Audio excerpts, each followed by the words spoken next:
What do you see as the short-term and long-term challenges that Ukraine is facing at this point that need our support?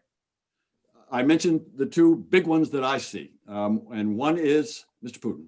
I see the challenge from the Russians to Ukraine's very existence or its stability, and so in that one, we would be, the United States we would like to support Ukraine any way we can. As you know, as the questioner knows, and as people on this call know, we supported Ukraine militarily and diplomatically in this challenge against the Russians. Let's just be clear. And that will continue. That will continue in short term, that will continue in long term until the Russians pull out of Donbass and the Russians return Crimea and return the border to Ukrainian control. That's the first challenge. The second challenge, though, is internal. Somewhat internal, mostly internal. There's a Russian angle to this one as well.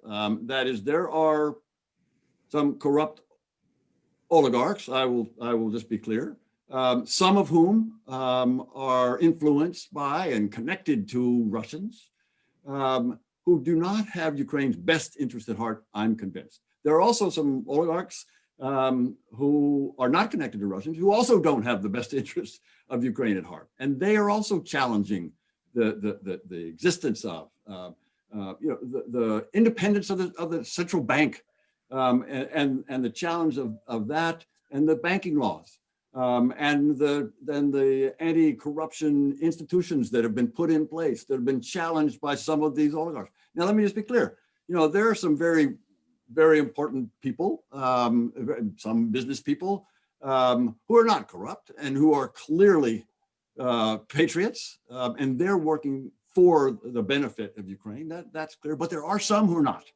So those two challenges, both external from the Russians and internal from people who are not committed to Ukraine's security.